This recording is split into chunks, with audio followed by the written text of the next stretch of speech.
नमस्कार मित्रों, मैं हूं डॉक्टर हरिनिवास। चैनल का नाम है संस्कृत साहित्य एवं संस्कृति और आप सुन रहे हैं वैराग्य शतक। रचना तो बड़ी उत्तम है महाकवि भर्तृहरि की, लेकिन सबके लिए उपयोगी नहीं है, क्योंकि वो बिरले ही होते हैं जो मोक्ष चाहते हैं, जो इस संसार में जो कुछ चल रहा है उसको ये जान जाते हैं कि ये तो सिर्फ मोह माया है। वास्तविक सत्य तो ब्रह्म सत्यम जगन मिथ्या।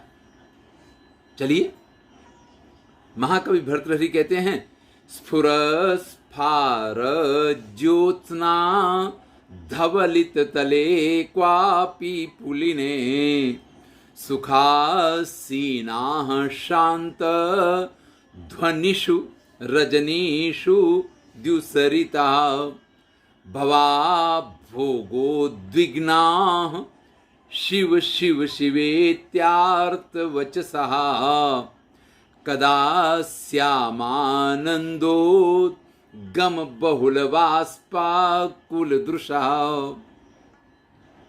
इससे पहले भी हिमालय में जाकर के और तपस्या में डूब जाना और समाधि ऐसी लग जाए कि हिरण आकर के अपने अंगों को आपके शरीर के साथ खुजलाने लगें, उन्हें किसी प्रकार का भय ना हो, इस प्रकार की समाधि की कल्पना की थी। उसी बात को आगे बढ़ाते हैं कि जहां चारों तरफ रेती का एक एक कण धवल चांदनी से धुला हुआ, चंद्रमा की चांदनी खिली हुई हो, आप गंगा के किनारे, अब देखिए गंगा की जो रेती होती है वो बिल्कुल उसमें चांदी जैसे कण बिछे होते हैं, बिखरे होते हैं। तो यहां कह रहे हैं कि गंगा के उस किनारे पर जहां की रेती का एक एक कण चमकते चंद्रमा की चांदनी से देदीप्यमान हो रहा हो, ऐसी गंगा नदी के किनारे मैं शांति से बैठा हूं। न दिन का ख्याल है, न रात्रि की चिंता है।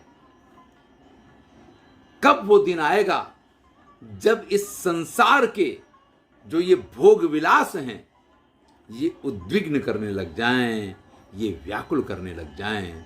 क्योंकि वास्तविकता तो यही है कि संसार में जिसको आप सुख कहें वो तो क्षण मात्र के लिए है। जिसके लिए सारी जिंदगी लगा दी हो, जिसके लिए सारी जिंदगी सब कुछ किया हो, उसको भी चिंता फिक्र नहीं होती है। यही संसार की रीत है। तो जहां की रीत 100 जूता खाए तमाशा घुस के देखे, अगर ये नहीं बनाया होता ना, ये स्वभाव नहीं बनाया होता, तो व्यक्ति एक दिन भी इस संसार में साथ में नहीं रह पाता। इसलिए कब वो दिन आएगा जब इस मिथ्या संसार से मन उठ जाए और मैं उस गंगा के किनारे बैठ के शिव शिव शिव शंकर भगवान के नाम का जाप करूं, और वो भी कैसे, आर्तवचसः।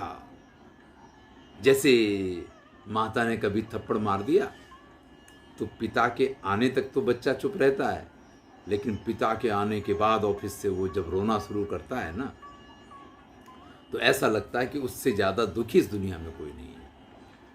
तो ये संसार रूपी माया से त्रस्त व्यक्ति अगर एक बार शिव के सानिध्य में चला जाए, उसको जाने के लिए आर्तवचसा, अत्यंत आर्त स्वर में मैं शिव शिव का जाप करूं।